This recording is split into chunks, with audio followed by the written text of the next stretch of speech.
यानंतर बघूयात एक ब्रेकिंग बातमी। राज्यातील शेतकऱ्यांना मोठा दिलासा मिळणार आहे। नमो शेतकरी महासन्मान निधी योजनेला उद्या मंजुरी मिळणार आहे। उद्याच्या राज्य मंत्रिमंडळाच्या बैठकीमध्ये ही मंजुरी मिळणार आहे। पीएम किसान सन्मान निधी योजना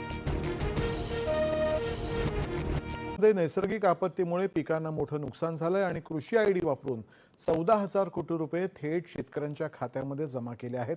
आता पंतप्रधान पीक विमा योजनेतून हमी भाव आणि बाजारभाव यातला फरक थेट शेतकऱ्यांना दिला जाईल, असं आश्वासन केंद्रीय कृषी मंत्री शिवराज सिंह चौहान यांनी दिलं आहे। शेतकऱ्यांच्या पैशावर पीक विमा कंपन्या मालामाल। मागील काही वर्षांमध्ये फक्त शेतकऱ्यांना सोडून पेट्रोल मिळत नसेल तर कशाला हवी गाडीमान तरुणाने भर रस्त्यात पेटवली दुचाकी। इराण, इस्रायल आणि अमेरिका या युद्धाचा थेट परिणाम दिसून येतोय भारतातील पेट्रोल आणि डिझेल यावर। डिझेल मर्यादेमुळे शेतीकामे अडचणीत। ऐन हंगामामध्ये डिझेल मिळत नसल्याने शेतीकामे रखडलेत। भ्रष्ट अधिकारी भूमाफियांची आता खैर नाही। भूसंपादन प्रक्रियेमध्ये कोणत्याही स्वरूपामध्ये गैरव्यवहार आता खपवून घेतला जाणार नाही, महसूल मंत्री यांनी केली टीका। पूर्वी निवडणुका, आता जनगणना। शिक्षकांच्या उन्हाळी सुट्टीवर गंडांतर। जालना जिल्ह्यातील शाळांना 2 मे ते 14 जूनपर्यंत उन्हाळी सुट्टी जाहीर।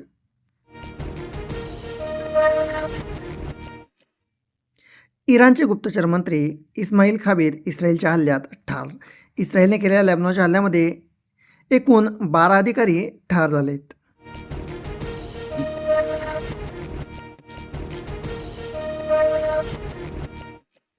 कुवेतच्या तेल प्रकल्पावर इराणचा क्षेपणास्त्र हल्ला। वीज निर्मिती आणि जलशुद्धीकरण केंद्रांचे यामध्ये झाले मोठे नुकसान।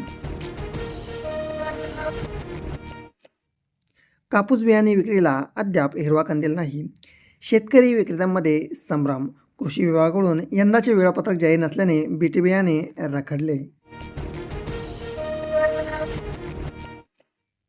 खत नमुने काढणे कामाचे फेरवाटप जेईडीकडे।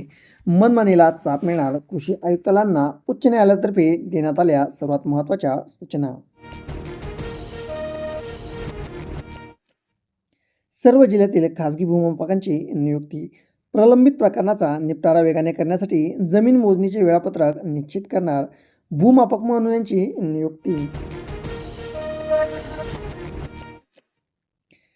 MSP अंतर्गत मका खरेदीला मुदतवाढ, शेतकऱ्यांना दिलासा। मंत्री छगन भुजबळ यांनी दिली माहिती।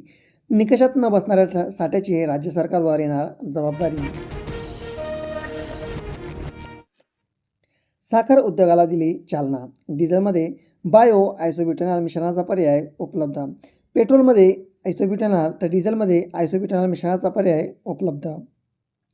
98% गॅस बुकिंग आता ऑनलाईन। सरकारच्या कडक कारवायांमुळे ग्राहकांचा वाढला विश्वास। यामध्ये जास्तीत जास्त ग्राहक यांनी वापरला ऑनलाईन बुकिंगचा विश्वास। त्यामुळे 98% गॅस बुकिंग आता होते ऑनलाईन।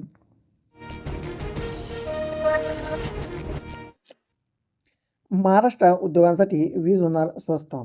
मुख्यमंत्री देवेंद्र फडणवीस यांची परवान्यांचा जाचाही नसणार। यामुळे महाराष्ट्रामध्ये आता नवीन उद्योजकांसाठी वीज ही स्वस्त होणार आहे। खतांची साठेबाजी झाली तर कारवाई होणार।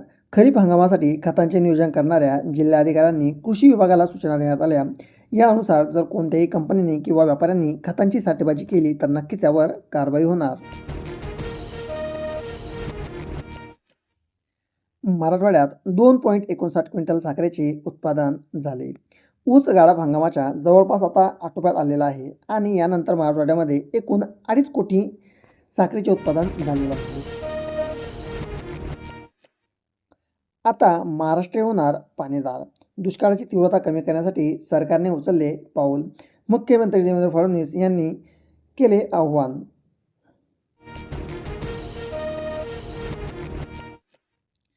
कवडीमोल दरामुळे केळी उत्पादक हैराण। 2 रुपये 3 रुपये किलो मिळतोय दर। बाजारातील घसरण आणि युद्धजन्य परिस्थिती यामुळे केळी उत्पादक व्यापारी खूपच शांत झालेला दिसतोय। नाफेड एनसीएफ करणार यंदा आगाऊ कांद्याची खरेदी। दर स्थिरतेसाठी घेतले महत्त्वाचे निर्णय।